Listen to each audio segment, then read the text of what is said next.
Hello, welcome back. Extra 8 hours. How you doing? Today's going to be a lucid dreaming talk that I haven't done one in a while, and I apologize for that. And I know there's people that are really loving the lucid dreaming side. What I'm going to talk about today is just a little bit of a life update in general, and I'm going to get into where I'm at with lucid dreaming and what I'm going to be doing from here. So where I'm at in life in general, I'm graduating university, boys, in 2 to 3 weeks. It's pretty dope.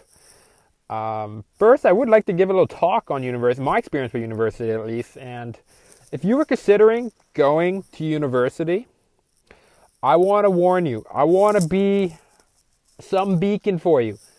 Listen to me. You don't have to go to university. You also do not have to not go as well. You can go if you want to, is really what I'm trying to say. But I want you to evaluate truly what is the reason why you're going to university, and I'll share my experience. In high school, I knew nothing of what I was going to do after high school. In fact, I remember just thinking, university is the next step. That's what everybody does. That's what my mother was pretty much telling me nonstop to do, and that's what all my friends were doing. I went to university. I was fucking blessed. All right, I'll say it right now. Thank you God to my mother, my father, who worked very hard to help me pay for university. Thank you God to, I'm not even religious, but I say thank you God to blessing me with the intellect to be able to allow me to learn as much as I have learned in high school so that I could earn scholarships in university. And, thank you to every sort of different fucking external variable that has not led to me being catastrophically killed in some manner up until now. So thank you. I'm grateful for all this, but it doesn't mean I think university is the right choice. And I'm looking back in retrospect, if I could go back, would I go to university again? No. However, I will say it has made me who I am today, so I wouldn't change the decision in my own life. But if I was taking a 16-year-old or an 18-year-old fresh out of high school and they were asking me, should you go to university? I don't know. Probably not, to be honest. Probably not. If you're not taking STEM sciences, if you're taking either business or arts, those are the two bad ones. Not bad. I would say the two fields that I would say need a little bit more examination to see if it's a good fit for you. I would highly suggest taking a look at your life. Why are you going to university? If you're doing business or arts. If you want to be an entrepreneur, very likely university is not what you need. If you want to be an accountant, okay, university might be a good option for you. If you want to work in business, very likely you're going to get a better education going out and working for business, avoiding the cost of university. For most people, it costs anywhere from 10. I'm at disbelief for this because I was so fucking blessed, guys. My mother worked at the university. I got scholarships, and they saved money for me. I'm an only child, so I'm the only kid that got it. I was able to go to university without incurring debt. But people go to university accruing $10,000, $20,000 of debt a year. What? That means at the end of a 4-year degree, you're looking at $40,000 to $80,000 down. Bro, if you're down $40,000, that's a big fucking deal. Before I got into school, in high school, I did not have the concept of money the same way I do now. I'll admit that. Now that I'm in university, I'm graduating, my friends are a little bit older. I'm 21, my friends are about the same age. I see how debt affects not everybody, but a way bigger portion than you would guess. I am so thankful. This is sincere gratitude. I'm not joking that I'm not in debt right now. I see so many of my friends. They're in financial crisis. They're in debt. They need to pay it off. They have a monthly payment going to debt for some stuff that really they didn't need or didn't use. I have many friends who've went to university, did 1, 2 years, drop out because it's not for them. Now they're in debt to something that they never used. University, man, you got to make sure it's right for you because it's a big cost and a big time commitment too. That was my big thing. I didn't accrue a cost, thank God. But I did accrue a big time commitment, maybe 20 to 30 hours a week, probably more when I started off in STEM. I started off in biology. Probably more studying, going to class, traveling to school, traveling home from school, doing the lab work, and ultimately it has made me smarter. I think it's made me smarter. I don't know. It has led me to be able to be a better writer, which I think is a very valuable skill of mine. It has led me to be able to think more critically. It has led me to have a better understanding of accounting. However, Is that the only way you can get these kind of skills? Something we learned in economics in school was our opportunity cost. Okay, what was my opportunity cost in time that I spent at university rather than, studying on my own? I'll say this: I've read over 100 to 200 books by now, around there. I want to get it higher. My hope is to get it to about 50 to 100 books a year. And I've learned a lot more from those 100 or so books than I have from university. And when I read, and you might experience this too, you can go at your own pace. In school, you are by default, you are going at the slowest pace. That you're going at the slowest kid's pace. You know what I mean? You're following the kid who's slowest, their pace. That's who you're following. So you tend to waste a lot of time in class doing problems that you might not need to do, or going over examples that don't really add to your education. I'll give an example. I was in class this morning, and I give 100% respect to my professor, and I love him unconditionally. But,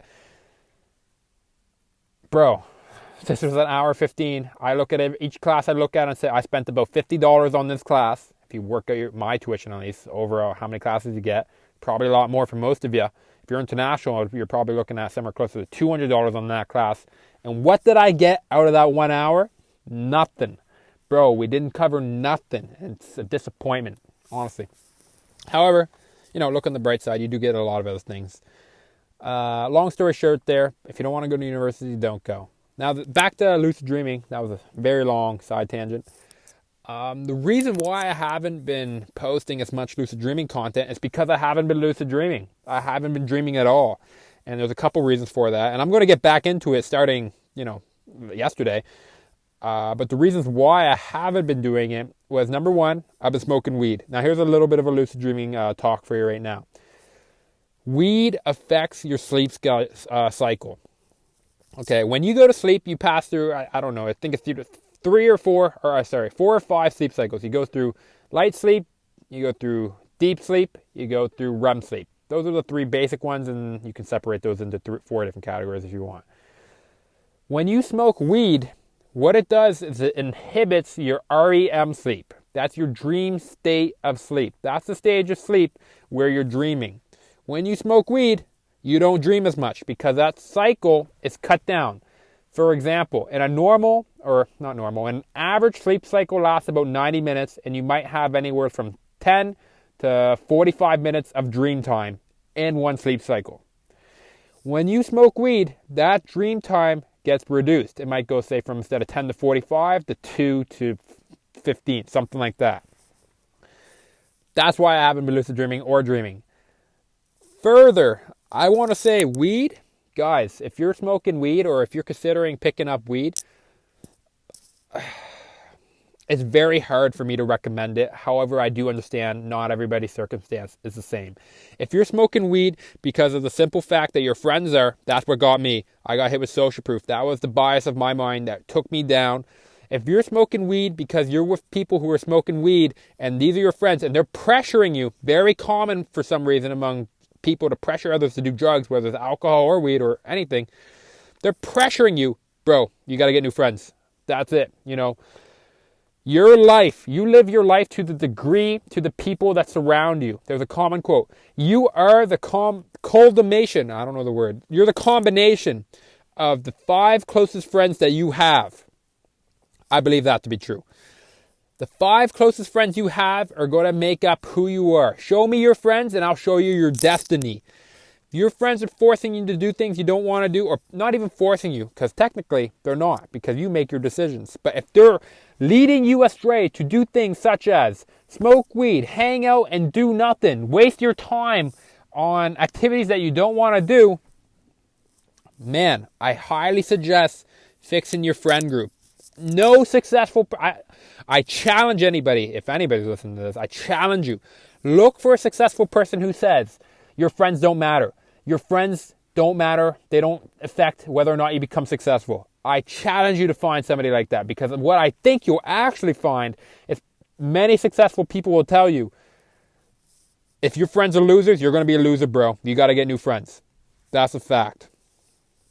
So Yeah, and the other thing too I wanted to mention with weed, since people say weed doesn't affect how your memory or your things like that. I'll give you fucking firsthand experience. I'm done smoking. It does affect your memory. I have noticed in myself over a long progression a decline in my mental faculty from smoking too much weed. That's a fact. I think it will come back. I've also, I probably smoked weed for about 6 months now, to tell you the truth. And in that 6 months, there's been times of high fucking volume of smoking, and there's been times of abstinence and then high volume again. That's pretty much how it's gone. When I went from high volume to taking a break and back to high volume, that's where I noticed it the most, because after stopping, I noticed it went back up. My mental faculties went back up. I was back to being my sharper self. I noticed it was about maybe a week or two after I stopped smoking. After I started smoking again, I went back to where I was. And what I found, it wasn't the long things. It wasn't the things that I've already learned that are already in my long-term memory. What I found that it slowed me down on was my short-term memory. I wasn't losing things that often, but there'd just be times I lose things, or I might forget things, or I'd have a harder time following along because my working memory, my short-term memory isn't as sharp as it once was. And there's science to back this up. Listen, guys, weed inhibits your REM stage of your sleep. Now, let me ask you a question. Do you know what the purpose of your REM cycle sleep is? Well, it's for not only dreaming, but when we dream, we encode memories. This is where a lot of the memory process is being, it's happening. People say you go to sleep, you sleep on something and you remember it better. There's always the old adage, don't pull the all-nighter before the test because you want to have a good sleep. You're better off, studying 2 hours and sleeping 8 rather than studying 8 and sleeping 2. When your REM cycle is getting cut off from weed, you guys, we're losing that process in our sleep where memories are being encoded. Highly, highly, highly recommend. If you don't, I would say moderation is the key with weed. Just don't get too heavy into weed. Something about weed culture makes it so that smoking every day is something that people do, and it's accepted. It's generally accepted among weed smokers that you smoke every day. I've heard people call it their medicine, and listen, man, I don't know, but I highly suggest taking a look at your life before you do that. You don't want to become dependent on a substance as well. Luckily, weed isn't as addictive as some other things like cigarettes, but you can still get addicted. In the same way you can get addicted to eating fatty foods, right? It feels good, and then your brain associates that with, your brain associates a good feeling you get from smoking with weed, so you want to smoke every day, and then, down from there. Yeah, and other than that, I'll just give a little bit of a life update. So I'm not sure if I said this in this podcast or I actually just did a recording for 5 minutes before I started this one, and I was stumbling the whole way through. I'll admit I was stumbling a little bit throughout this one as well, but the one before that I stopped. So if I'm repeating myself, sorry. I don't know if I said it in this one or the one before it. But now that I'm graduating university, a very common theme a lot of people have is some sort of existential angst or dread. What does angst mean? I use the word and I don't even really know what it means. I like the way it looks though. Existential angst, feeling of dread, anxiety, or anguish. Yep, that suits it. A lot of people get existential angst after they graduate or near the graduation because now we're entering into a different system, all right? For the last 21 years of my life, I've pretty much been in another system being supported by somebody else. Probably not the best thing to have happen to you, but it's true. After university, that's your real taste of freedom where no longer are you on a routine where you wake up at this time and you go to school at this time and you sit in this class with these people at this time and do this and that time and you have homework and then you do it at that allocated time and you go back to school and do it again. There's none of that. To work and die. I'm actually very excited to get to work. What I plan on doing is I'm going to attempt to do a couple things. Number one, on the internet, I want to make some sort of product, some sort of brand. That's why I do this podcast every day. I truly believe creating a personal brand is one of the most important things you can do. However, I don't know. Gary Vee says that it's a great thing to do, and I believe him. And it seems like a worthy goal. For myself, it's a worthy goal. And that, I think, is a bigger deal than a lot of things. Then the other thing I'm going to be trying to do is do SMMA, which stands for Social Media Marketing Agency locally. I have one client already. It's just a matter if I can really help them. I have them. They're not paying me, but they're not paying me. They want to pay me, and they're asking me, how much will they pay me? Do I want them to pay me? I'm somewhat friends with the owner, so it's kind of, you know what I mean? Like, I'm like, don't worry, man. I'll see how much value I can add, and then we'll decide. I'll probably ask for somewhere between $1,000 to $2,000 a month, and that covers all my living expenses. Which, what do you know? But really, right now, I'm focused on learning more about social media marketing, and then I'm going to try to implement. So, if you know any social media marketers I could get on this podcast, please let me know. And again, I'm looking for any tool to guest. I'd take you if you were a university student. I would interview you on your experience at university, or if you were an avid dog walker, or if you love anything, I will interview you on it. And my email is at mattchiem, mattchiem01@gmail.com. So email me, and I'll definitely reach back out to you. And you got to remember, if you believe in me, if you think this podcast is going to get bigger at all, then that sort of opportunity, I guess you could call it, or offer that I'm making, it's limited time offer, because after a while I'm going to have to. I can't read all of those emails, and honestly, I'm probably screwing myself by giving out my personal email like that. But whatever. So yeah, leave a comment, like, subscribe. Have a good day, boys.